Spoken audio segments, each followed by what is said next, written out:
Hello and welcome to This Month in Hamilton, our August 2025 edition. I want to start out by thanking WBCB 1490 AM for allowing us each and every month to bring you what's going on this month in Hamilton.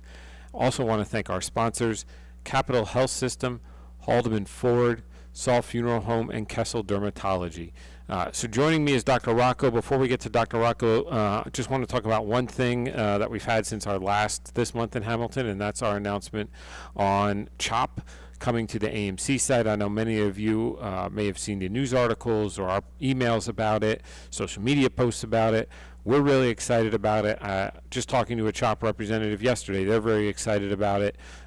So we're in the early stages of the redevelopment process to totally redevelop that site into something that fits our needs, but also fits CHOP's needs as well.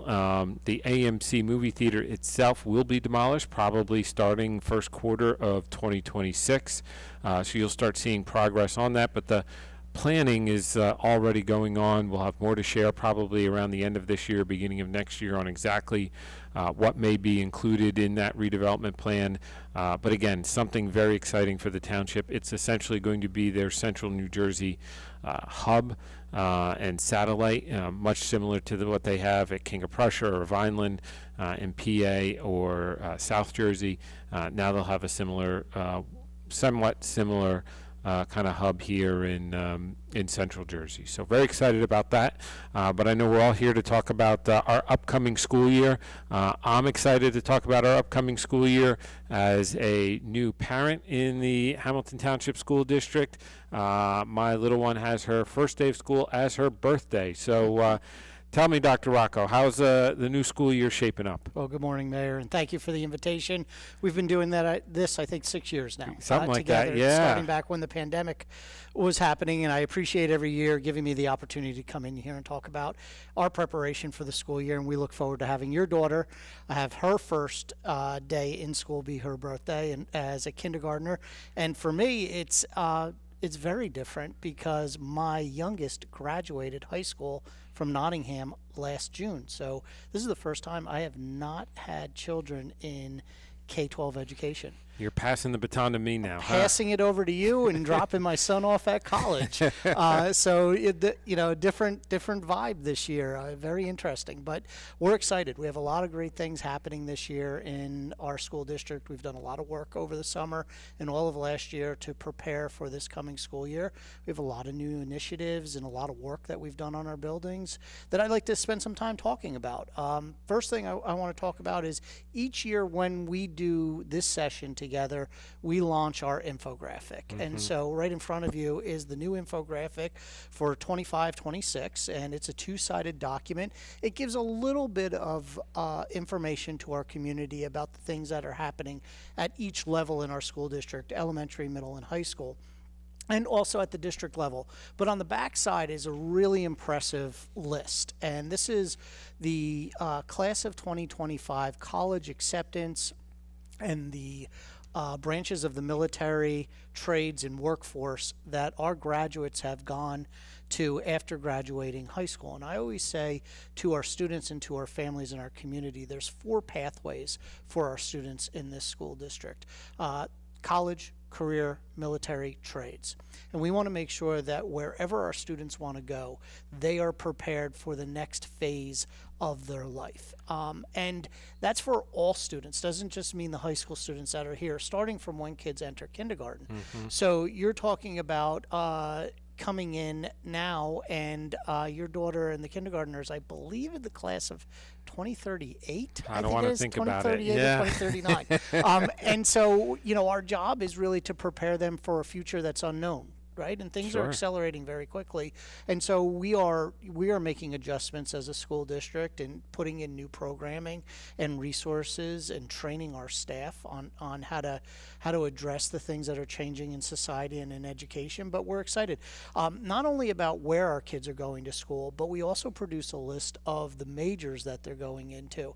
And it's very impressive, and we're honored to have a number of our students who are going into every branch of the military service. And so you do come to our graduations and you know that we recognize those students that are going off to basic training each year.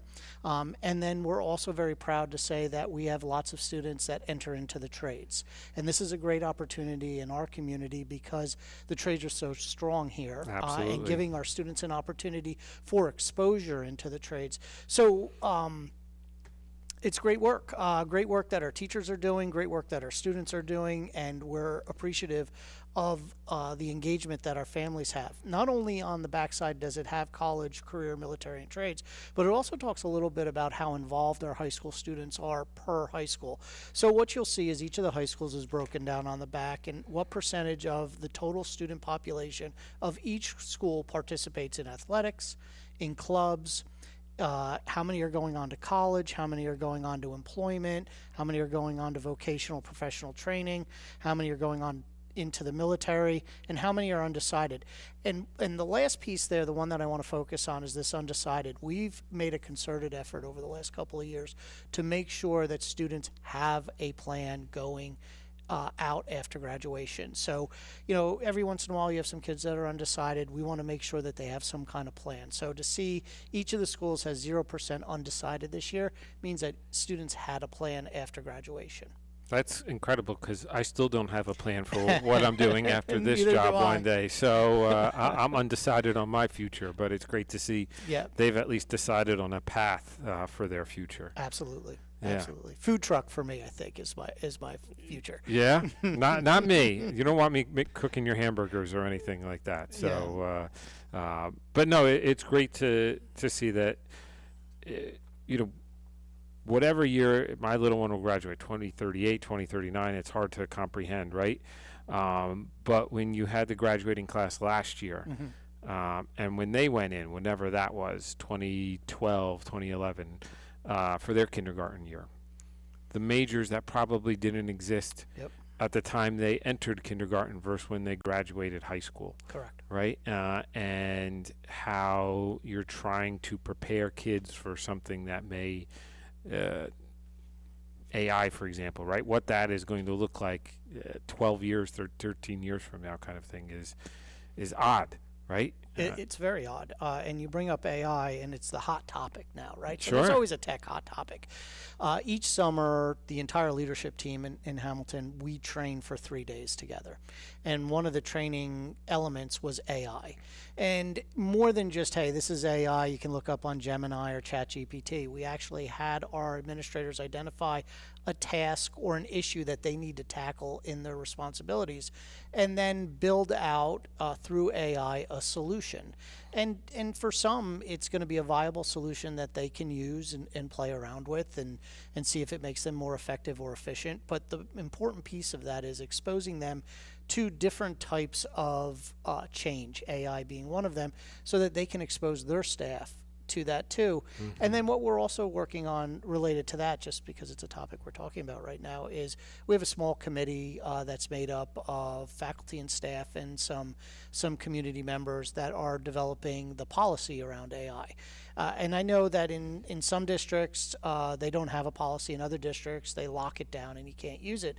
And that fits the need of their districts, however they set that up. But I see it as a viable use educationally, viable use for our teachers, viable use for our students, as long as we set the parameters, the understanding, and train everybody. So that's where we're headed with that. But the future is unknown, right? Yeah. AI is the hot topic today. 10 years from now, what's the next thing? And we don't know yet. So that's why we have to make sure our students and staff are ready for that. And it's got to be that juggling act in setting the policy for using AI as a student, right? Because you're going to use it at some point, whether you understand it or not, right, in your future. Correct. And so why ban kids from using it when that may set them behind some of their peers in other districts who can use it? Obviously, you can't use it to write your essay in your book report, right? Right. But how is there a hybrid and middle ground in between that kind of thing, So simple things like having it proof your work, making suggestions for improvement, evaluating, how you've structured your paragraphs. Those are all viable uses, but exciting opportunities too, because kids are doing much more with it and our staff is doing much more with it. Sure. So we're excited about that. Yeah. And I know a couple of years ago you switched everybody, right? One-to-one Chromebooks, right? So they're on a computer, on a laptop every day. Yeah. It's not the same. Nobody even had laptops when I went to school. I'm sure it was the same when you went to school, right? So it's ever evolving that way too, and your policies have to evolve that way too. Yeah, we're K-12 one-to-one, so every student has a device assigned to them. Over the last 2 years, we've made slight adjustments with that with our K through 2 students, meaning that they don't take them home every day. They leave them in our charging cabinets, and a lot of our time, especially early on in the school year, is designed for students to interact with each other and do other activities that are more traditional for kindergarten, first grade, and second grade. And I've always said this, I think I've said this at the table over the years, kindergarten students need to cut, color, write, hold pens, pencils, and crayons. They need to learn all those items and then get into, as they get older, into using devices as we go forward. So you mean she's not getting a Chromebook day one? Kind of She'll have one assigned to her. You won't see it probably for months. That's actually a good thing. Yeah. So, and she just cut Rapunzel's hair yesterday, so I know she knows how to use scissors There you already. go. So she's a step ahead. Good. Yeah, I mean, again, right? You weren't thinking about Chromebooks necessarily one-to-one No. when this past graduating class entered kindergarten, right? And so how much it's changed over that 13-year period is amazing. So Yeah. kudos to you and your team for always trying to plan 13 years ahead. God bless you always looking at it. for trying to do it. We've got to take our first break. Sure. I know it was a quick segment, but there's lots to talk about in the upcoming school year. So we will be right back to continue talking with Dr. Rocco.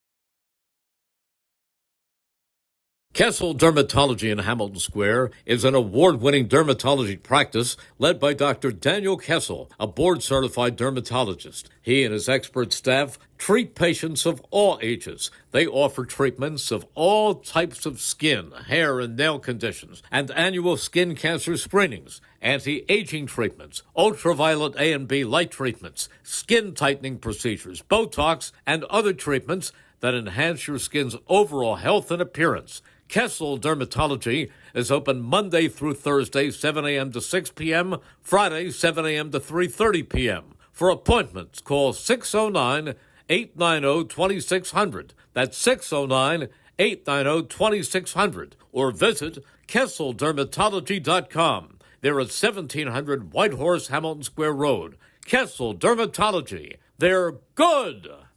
Hamilton Township in Mercer County is fortunate to have many fine businesses that serve our community. Saul Funeral Home is a fourth-generation family-owned business proud to support our local schools and community. Their compassionate and caring staff is there for you and your family. They'll bring the closure you deserve while also celebrating the life of your loved one. Visit their website at saulfuneralhomes.com. That's saulfuneralhomes.com. Saul Funeral Home at 3795 Nottingham Way, Hamilton Square. Your vehicle is in good hands at Haldeman Collision, Route 33 in Hamilton Township. They do it all at Haldeman Collision. Minor dents and dings, bumpers, windshields, major body, and frame damage.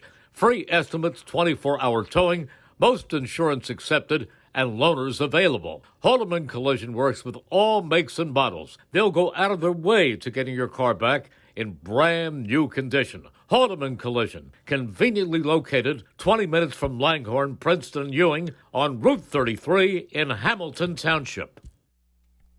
Well, welcome back to This Month in Hamilton. Want to again start out by thanking our sponsors, Capital Health System, Haldeman Ford, Saul Funeral Home, and Kessel Dermatology.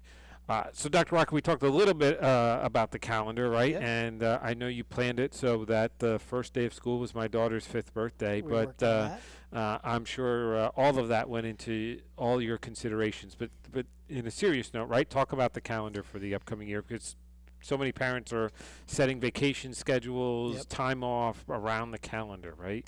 Yeah, I think if anything creates a buzz, it's the calendar when it comes out, and then as the year gets gets going. So a few important dates I want the community to know about.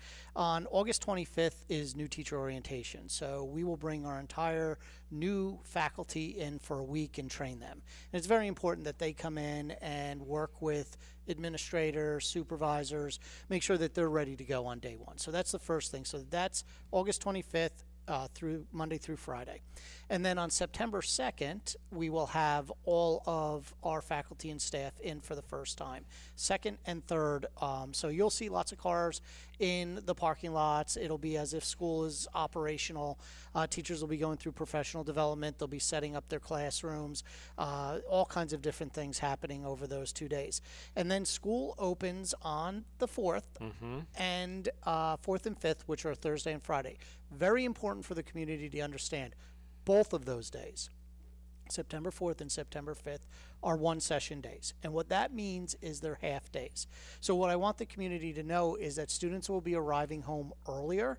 And I think it's also important for families to go and look online of when early dismissal is for each of the schools, middle school, high school, elementary school, because students will be arriving home before the end of the school day. So those are the first 2 days. The first full day then is the following Monday, and that is the 8th of September. And so we will go the rest of the month full days, and the first day off, just so people know because they always ask, is October 2nd, is a Thursday. One of the other pieces as school opens in the calendar is I want the community to also know, especially if your child takes a bus, is the first couple of days the buses will probably arrive a little late to pick up and a little late for drop off at dismissal time. They are learning the routes also. So you will see buses driving around over the next 2 weeks in the community learning the routes, but learning the routes with nobody on the bus is slightly different than learning the routes while students are on the bus. And while they're doing that and dropping off students over the first 2 weeks, they're also trying to learn who the parents are associated with the students, so they know this student drops off at this stop, this is that child's parent. So a lot going on there. And while we're talking about this, I know you do a great job with this. I know the chief of police does a great job with this. We just put something out today. Really encourage our families and our community when the buses are around town, be careful. Right? So when the buses are flashing yellow, slow down.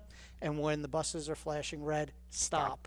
Both sides of the road. And I know you've done a lot with traffic and walking the crosswalks at Wilson to see how traffic flow is and if drivers are following the law. Really, even when the buses aren't around, if you're around school at arrival or dismissal, understand, especially at our elementary schools and even middle schools and high schools, kids are running around the property or around on the sidewalks. So just be careful. Take a second, slow down. Kids are excited to get to school. There's a lot of traffic around our buildings. We try to make it as efficient as possible.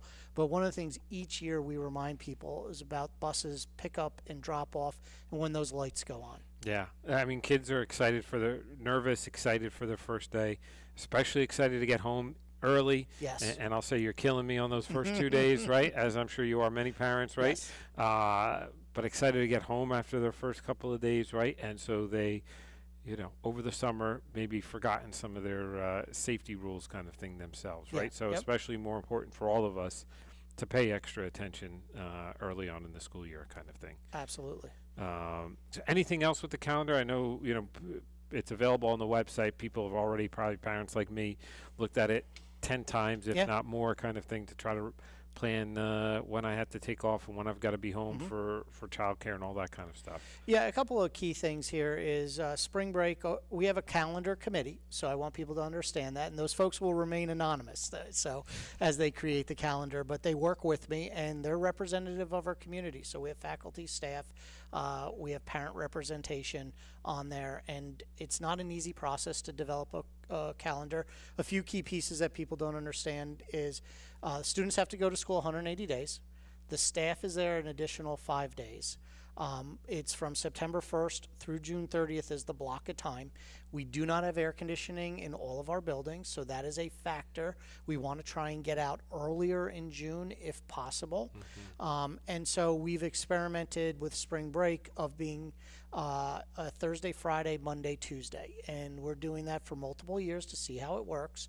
But by doing that, that allows us to get out sometime in the June 17th, 18th, 16, 17, 18 range, which seems to be pretty appropriate for weather. And so that's a key piece that's there. Also built in are 3 weather days. So what that means, and we can't say the S word about it, right? Especially when the almanac says there's going to be a lot of it this year. But there are 3 days built in if schools have to be closed due to weather.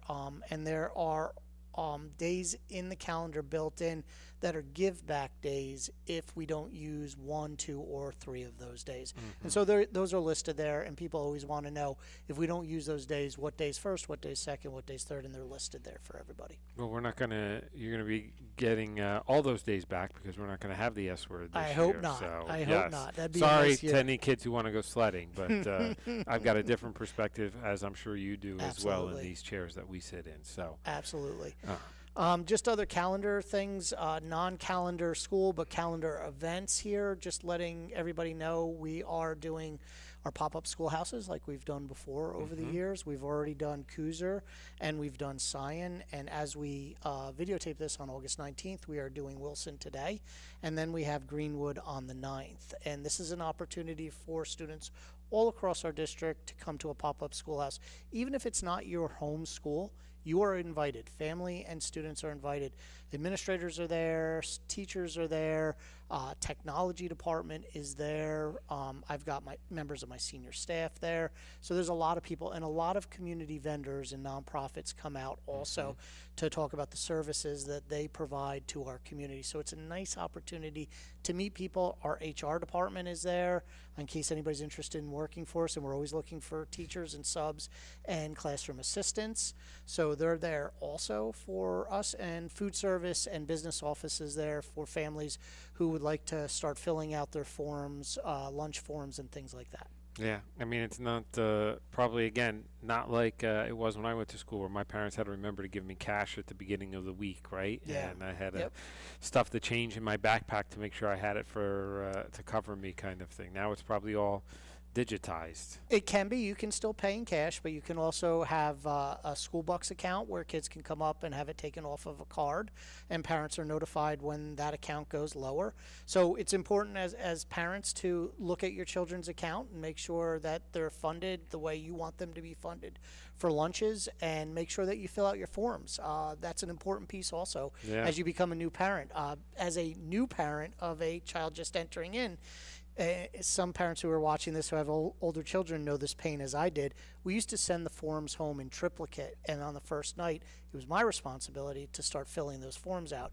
The health form and all kinds of the lunch forms, Emergency and all kinds contact. emergency contacts. We have that all online now. So we want our families to understand that they need to sign up for Power School. And they also should sign up for School Messenger so that they can receive messages from their school and from the district. But in Power School, you can start filling out forms for your kids now. Actually, when it opens. I was going to say, Yeah, I don't yeah. know if I've signed up yet. So. You haven't, so that's the last piece of calendar or dates that I wanted to talk about.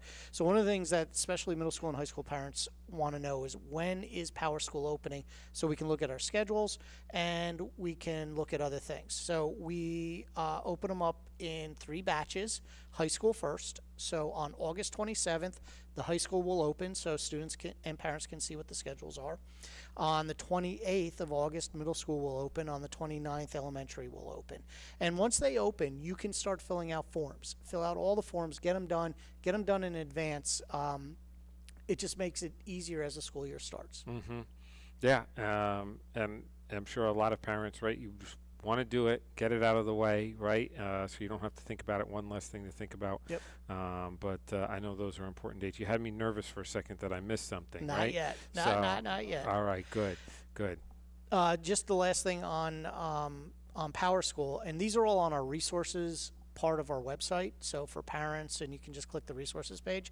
But when you sign up for Power School, it's not just about filling out forms and looking at a schedule. You can see your child's report card, attendance, and grades. You can also get the Power School app, and as a former parent, when my child's an assignment was graded, it came right to my phone. And if it wasn't at the level I expected my son to be achieving, I would screenshot it and send it to him and say, what's up? So you can track how your child is doing academically. You can look at their report card, and you can see real-time data on their attendance and grades. See, so now you're able to get rid of that app, and I've got to download it. I'm gonna get it off my screen. Yeah. So I know the school's been busy. Speaking of calendar, right? You've got to try to fit in a lot of improvement projects in a short amount of time, right? And so, but I want to talk about, and we'll talk about those in a second, but the partnership, again, between the township and the school district, right? We try to do a lot of paving projects and things like that that are happening around the schools.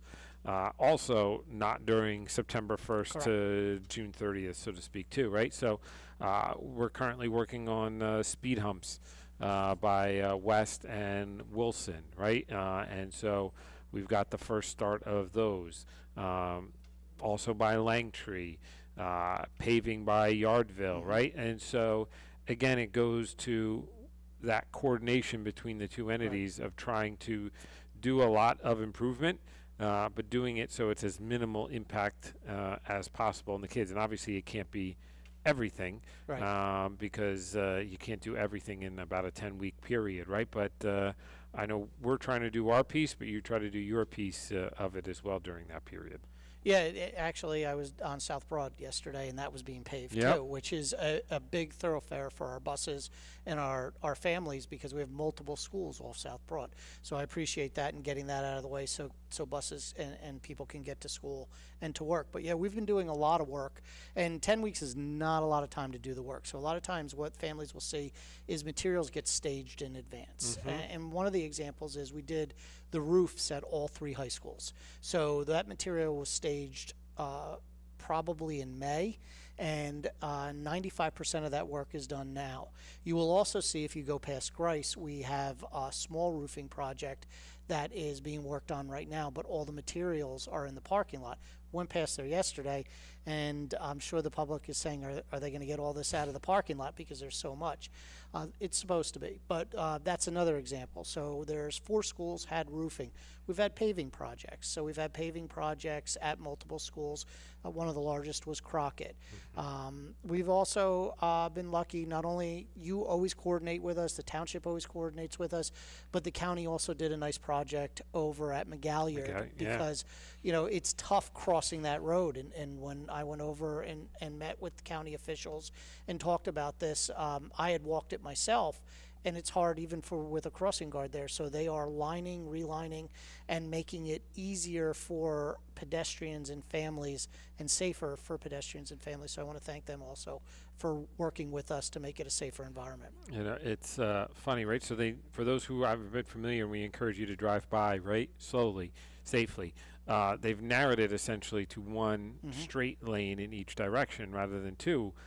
Again, intentionally to slow cars down. Yes. And I got a complaint that, well, this is going to slow me down in my commute. And I say, yes, that's the point, right? It's all about safety. It's all about safety for the kids, going back to the bus stuff too. So I know roofing projects, you don't want that those water drops on kids' heads, or the mold that could develop in the classrooms from it. So appreciate that. We're going to take our next break. I know there's lots more to talk about, but we'll continue talking with Dr. Rocco after this short break.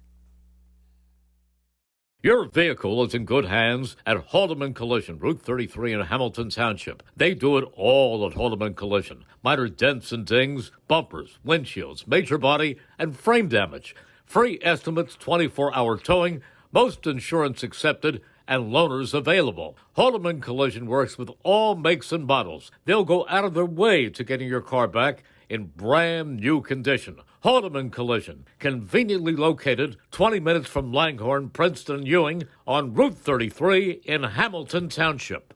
Kessel Dermatology in Hamilton Square is an award-winning dermatology practice led by Dr. Daniel Kessel, a board-certified dermatologist. He and his expert staff treat patients of all ages. They offer treatments of all types of skin, hair, and nail conditions, and annual skin cancer screenings, anti-aging treatments, ultraviolet A and B light treatments, skin tightening procedures, Botox, and other treatments that enhance your skin's overall health and appearance. Kessel Dermatology is open Monday through Thursday, 7 a.m. to 6 p.m., Friday, 7 a.m. to 3:30 p.m. For appointments, call 609-890-2600. That's 609-890-2600. Or visit KesselDermatology.com. They're at 1700 Whitehorse, Hamilton Square Road. Kessel Dermatology. They're good. Capital Health's primary care network continues to grow, bringing its extensive option of locations to your neighborhood. Whether you're scheduling a wellness checkup or not feeling well, advanced medicine starts with a Capital Health primary care doctor at locations near you in Mercer, Bucks, and Burlington counties. To find a Capital Health primary care location that's convenient for you, visit capitalmedicalgroup.org. That's capitalmedicalgroup.org. Well, welcome back to This Month in Hamilton. I want to again start out by thanking our sponsors, Capital Health System, Haldeman Ford, Saul Funeral Home, and Kessel Dermatology. So, Dr. Rocco, I know every year there's a new theme for the school year, and I've been remiss that we've gone through talking about calendar and events, right? But what's the theme for this upcoming school year? So this year, new theme is Building Minds, Building Futures, and it kind of goes along with the conversation we had in the first segment about what the future is and what we're trying to do and how we're trying to educate students for what life is going to be like when they leave high school. So Building Minds, Building Futures will be the theme this year, and maybe next year as we go forward. The last theme we had, we took 2 years yeah. with, but really the concept here with Building Minds, Building Futures is it's not just the school, it's not just the teacher in the classroom, but it's all of us as a community. We're responsible for building the minds and building the future of our students. And as you know, they're the next, they're the next doctor, police officer, nurse. They're our future, and ultimately, as I say, as I get older, they're the ones who are going to take care of us, right? And so we want to make sure that we're building their minds and building their future, and making sure that they're ready for whatever that future is when they get out of school and when they decide what path, one of those 4 paths they want to take. We're excited about this theme and the work that's going to be done across the district. And it's also one of those things where we're going to ask administrators and faculty and staff to create a goal associated with that theme this year. So I'm sure you get this too, right? I know I get it as people are paying their property taxes today. I don't even have kids in the school. Why am I paying my property taxes to the school district, right? And my reply is always, well, you want to go to the doctor's office and you want somebody to see you, or as a doctor or a technician or a nurse or just a receptionist checking you in and making your appointments, right? They've got to be educated, and you rely on them to be educated, and they're likely to be educated in our school district if they're going to be working locally here, right? When you go to the grocery store, you want everything properly labeled and put in place and understanding where things go, right? They need to be educated and rung up as a cashier to be able to do that and count your money, right? Yeah.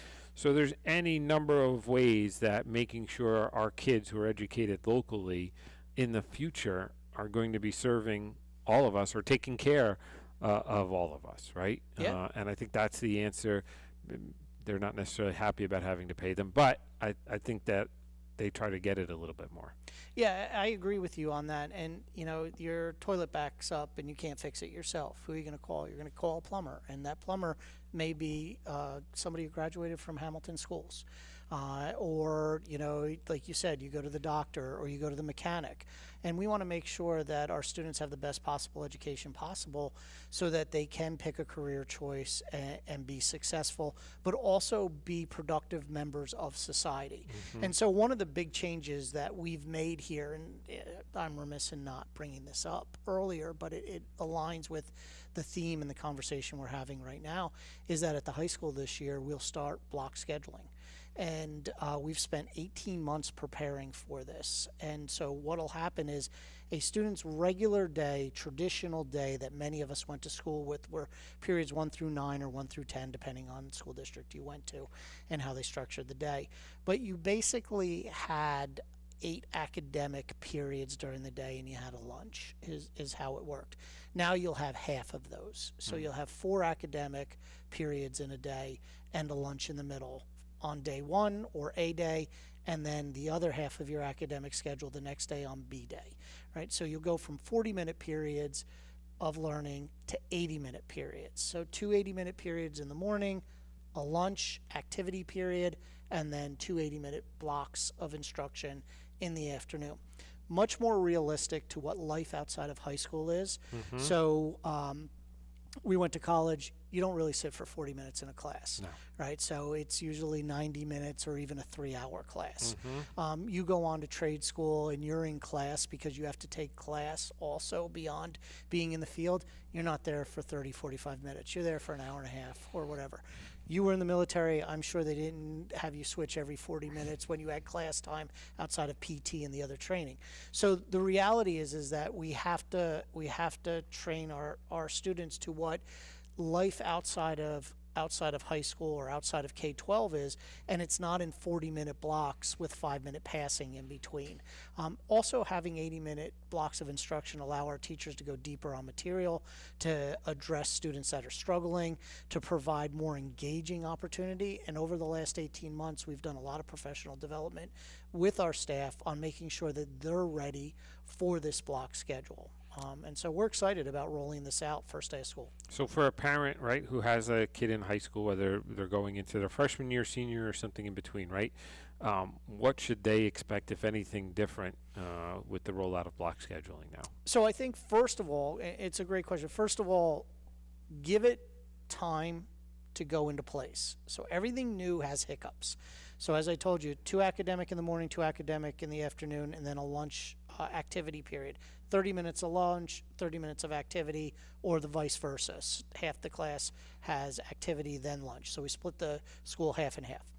Students in the activity period, at least for the first 2 months, maybe a little longer, are going to be assigned to a classroom, right? But once we have the rhythm of the block, then the activity periods will give an opportunity for students to get tutoring, to talk to their guidance counselors, to talk to college recruiters, to talk to military recruiters, to talk to people in our trades. Our businesses here in town, when I went and presented to them in the spring and talked about this activity period, they want to come in and talk to our students about resumes, interviews for the first job, and what they're looking for teenage employees with their businesses. So lots of opportunity to be able to get this extra help or extra support or extra activity during the day. The other thing that parents will see is that their students have half the classes in a day. So hopefully that will result in bringing down a little bit of stress. And every once in a while in high school, you'll have a student who has 5 tests on a day. You're not going to see that anymore, right? Sure. And so that's going to be reduced. It's not going to be possible because there's only 4 classes in a day. But it should give students a better opportunity to focus on the material that day versus worried about, I've got 30 minutes in a 40-minute class to learn, then I got to pick up, pack up, and go. It should put more time on instruction too. Anything to tell the high school kids as they go into this block? Again, I'm sure it's the same message, right? Just be patient with it, especially that first month or so as it's rolled out. Yeah, be patient in it, but if you've come through Hamilton schools all the way through and you went through middle school, you did it already. So we have block scheduling at the middle school. Okay. It's not exactly like this is, but in the academic classes, it's the same. So they've done it, they've lived it, they've gone through it. They're going to be fine. All right, good. And then, for those who, we talked about the calendar, right? But I live by Crockett. I see what goes on there. I saw the repaving project, right? Looked great.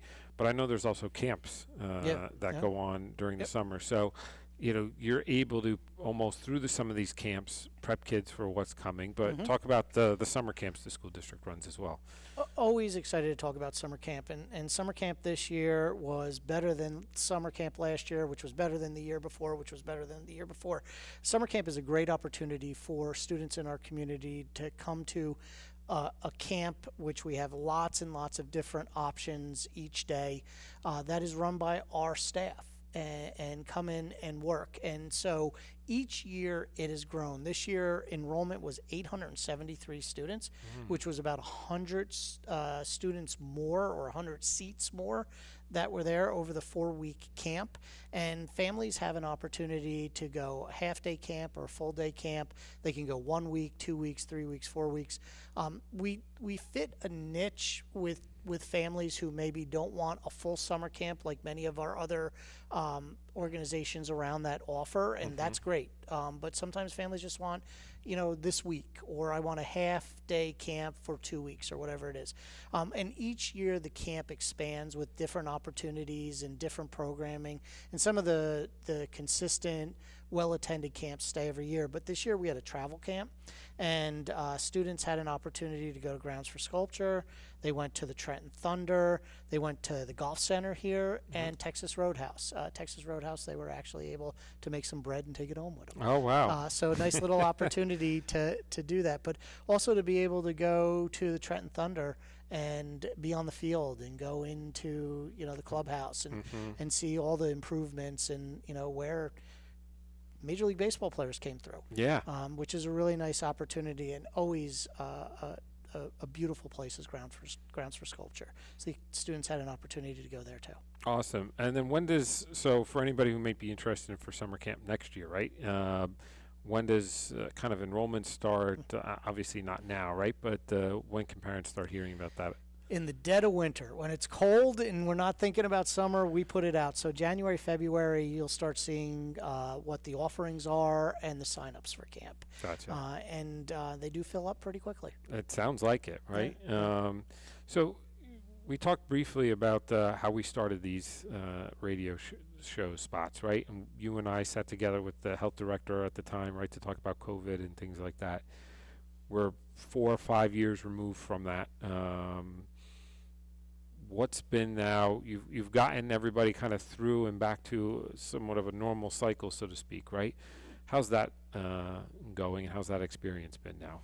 Yeah, I think coming out of COVID, we didn't know what coming out of COVID meant and didn't understand what that meant for attendance and academics and student behaviors.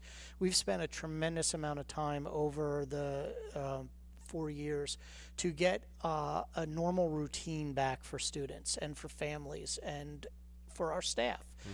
Challenges with all of those areas. What I will say is that the data shows growth in learning, which we want to see more of, but we're seeing the growth.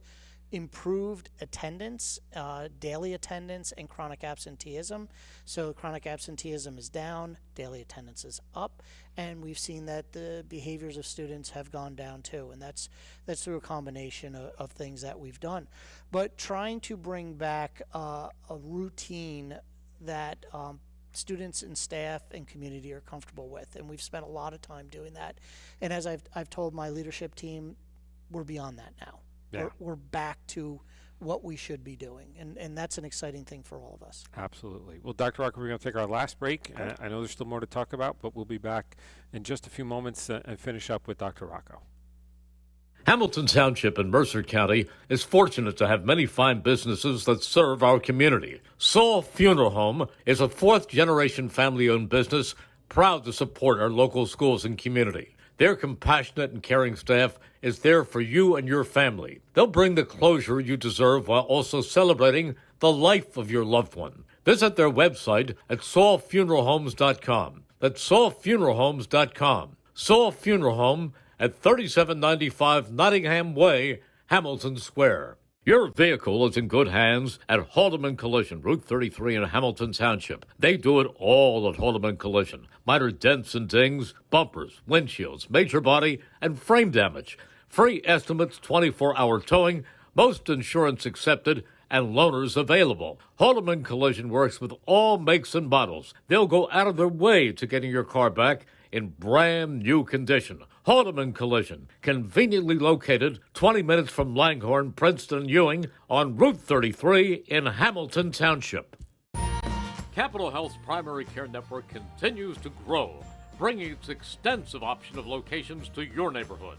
Whether you're scheduling a wellness checkup or not feeling well, advanced medicine starts with a Capital Health primary care doctor at locations near you in Mercer, Bucks, and Burlington counties. To find a Capital Health primary care location that's convenient for you, visit capitalmedicalgroup.org. That's capitalmedicalgroup.org.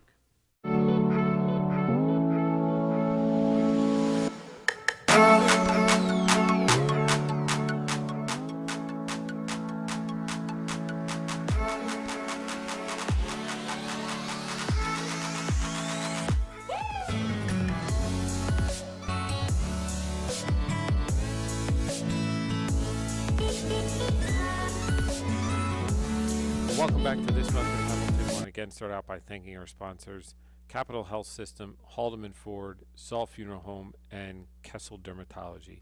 So, Dr. Rocco, normally on my show, right, I give an update on where we are with the new building up the street. We taped this at the Golf Center, right, so we'll be right up the street, and things are progressing very well. And I know we continue to finalize the lease and making good progress on that. School district had the opportunity to design kind of their half, so to speak, of the building, right? So how do you see this impacting the school district as it goes forward? Yeah, again, as we've talked before, I appreciate the opportunity to be at the table through this design and making sure that we're able to design an environment that is effective for the school district. So what it's going to be able to do is a couple of things for us. It's going to join two separate buildings. So we have Park Avenue, and we have where our student services are is at a different location where we lease that location. So we're going to be able to bring basically the entire leadership team and all the staff together in one building. Also, our tech department is going to have a wonderful area to be able to bring in new and get them ready for distribution, laptops, Chromebooks, but also repair. Then we're also going to have a PD room, which we had a robust PD room at Park Avenue. Professional development. Yeah, professional development room where we used to do a tremendous amount of training in person. We haven't been able to do that because of the condition downstairs at Park Avenue after a flood years ago. So we'll be able to do that and have that. But most importantly, also, it'll be a common area for the public to come to, not only for the township and us, but for our meetings too. You have your meetings in your building. We are on the road all the time because we had to move our tech up to where we used to have our board meetings. So now we'll have a common place where both you have council and we have board meetings. The public will know where to go. And not only that, but the public will have a common place for government and for the public schools. I think it's just a great opportunity for both entities. Yeah, I couldn't agree more. And again, we're still on a late fall 2026 trajectory on move-in, so all systems go there. Great. I know a hot topic in every school district, and the governor's even chimed in on it, is the things we carry in our pockets. You're hiding yours behind the thing over there, cell phones, right? Yep. And look, my daughter, I said she's not even 5 yet, right? And this morning wanted to just see pictures. Last night she was like, let me take a selfie of myself, right? So kids are at a young age are seeing us interact with cell phones, so they want to interact with cell phones. Sure. So does the school district have any policies or procedures with cell phones? We do, and we've put this out for the last year and a half on how we expect cell phones to be handled in the schools. It's by level. So at the elementary level, no cell phone, no device, unless there's a medical reason. There is a very select group of students that have medical conditions that require either an electronic device and or a cell phone. That has to be approved by the principal, the nurse, and come from a medical doctor of medical need. Otherwise, no phones, not on them, not in a backpack, not in the building. So that's at the elementary level. At the middle school level, students can bring the phones with them to school, but they have to be off and either in their backpack or in their locker. So during academic times, passing times, they can't have them out. If the principal of the building allows them to use them during lunch, that's a different story, but that's up to the administration of the building. And it does not have to be consistent in each of the 3 buildings. It depends on how the year's going and what's going on in the building.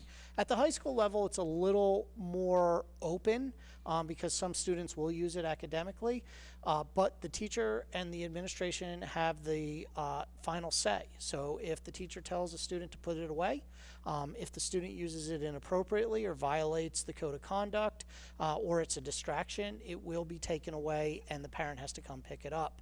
But we do also understand that our high school students oftentimes will go to work after school or are going to a sport or activity, and then they need to contact their parent at the end of that sport or activity, so they need a device in hand with them.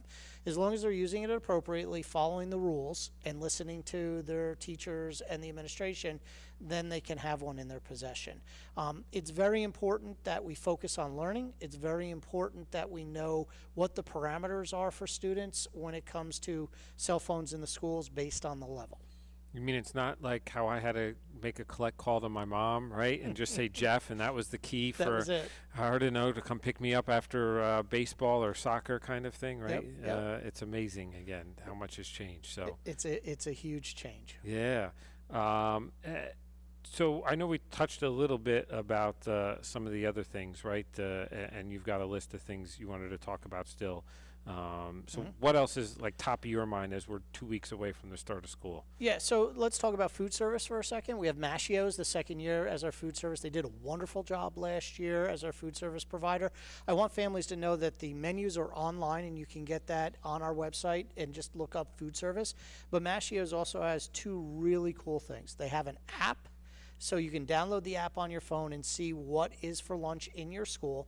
And they also have it through Alexa, and they have directions. So when you get up in the morning, you could say, Alexa, what's for lunch at, and name your child's school, and it should tell you what it is. Wow. I didn't test that, but they tell me it does work. But that's a great opportunity to be able to have your kids know what's for lunch, and you decide are you going to pack lunch or send them to school to buy lunch. So that's a great thing. I hope Fridays is still pizza day. We'll see. It still is pizza day, but there are some variations to that, but that was always my favorite day. Also, the square pizza. Exactly. Pizza's a lot better today than it was when I went to school. The other thing is we're a donor choose district, and so just so our community knows, we're the 8th school in New Jersey to partner with Donors Choose, and so we do have staff teachers who will put up their wish list, and if anybody's ever interested, look on Donors Choose and look for Hamilton Township Schools and see what some of the items that our teachers are looking for. We provide our teachers with a budget to supply their rooms with what they need for the school year, but there are also other things that our teachers would like to put in those classrooms, and it's a tradition across the country that teachers will put together a wish list, and so we are very thankful for the people that donate and give so that our teachers have their lists taken off Donors Choose or fulfilled. So, and that goes to, I think, asking what's for lunch, right? Looking to see maybe what a teacher wants. How important is parent involvement? Yeah, and so first of all, the answer to that is it's vital. And I want parents to understand this. I understand that you don't have a lot of time to get involved in maybe all the activities that happen in schools, but if you could join the PTA, if you could participate in back to school night, if you could check your child's homework, if at home when they come home from school or before they go to bed, talk to them about their day. Tell them the importance of staying in school, coming to school on time, being ready to learn. This is vital to the success of all the children in the school district. Being a part of the PTA is an important piece. I've always been a part of the PTA as a parent here in Hamilton, but also when I was in my first 2 school districts, I was a member of the PTA. Now I go to the PTA president's meeting once a month as the superintendent and talk with the presidents of the PTAs. But parent involvement is key to student success. It can't just be the time when students come to school and then we expect that they're going to be successful just by coming to school for 7-8 hours a day. It's a relationship between the school and the parents, and we welcome parents. We want you to be involved. We thank you for your involvement in any time that you can give. And it goes beyond the PTA. There's also an opportunity for families and communities to participate in our District Community Relations Committee, and that is a district-wide committee that addresses issues and topics in our school district, and the first meeting is October 14th. It's in person, and the flyer is online for parents, and anybody can come to that. All right, so what advice do you have for me, right? First kid in school, right? Joining whether maybe they just moved to Hamilton and their kid's in 3rd grade or 8th grade, or what's your advice for a first-time parent now in the school district? One, for parents, your child's going to be okay. And I think you have to keep repeating that mantra to yourself. Your child's going to be okay. And you're going to be okay.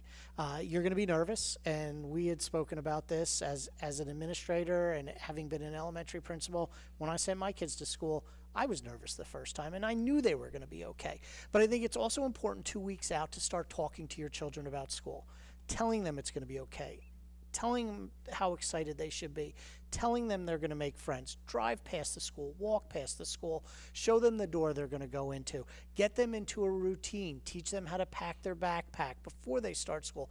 When we go to school, here's what you're going to do in the morning. We're going to have your clothes laid out. Your food's going to be here. Put this in your backpack. You're going to carry this to school. Get them into a routine and understanding what the day is going to be like. Because if you do that now and you stay consistent through the month of September, they will be on autopilot from the middle of September, October on. And that's great. And they should be excited about going to school. And they should be thrilled to walk through that door. And just make it so that they're ready to go and enjoy the moment. All right. Any last words for anybody listening as we go into this next school year? Let's make it a great year. We've done a lot of preparation to get ready for this year. We're excited for the start of the school year. We're excited to see your children. We can't wait to the start of the school year and to see all those buses driving around town and dropping kids off at school. So let's make it a great year. We look forward to you participating and being part of that year. And let's see if we have the DeLorean at one of the schools this year, too. We might. We'll see what happens. All right. Well, thank you, Dr. Rocco. It's always a pleasure to have you as we start the school year. And, now personally for me giving information right about the start of the school year, but I know parents listening want that information as well, want to hear what's going on, want to hear the changes that their kids are going to encounter at the start of the school year. So appreciate you always coming on in August and giving that update for parents, because it is such a vital part of our community, the school district. So Thank you. Appreciate it. thank you all for listening and joining us again for this month in Hamilton. I want to thank WBCB 1490 AM for allowing us each and every month to bring you this month in Hamilton. I want to thank our sponsors again, Capital Health System, Haldeman Ford, Saul Funeral Home, and Kessel Dermatology. And I really want to shout out WBCB. I know they're going to be very involved again with football games in the fall, right? Baseball and softball games in the spring.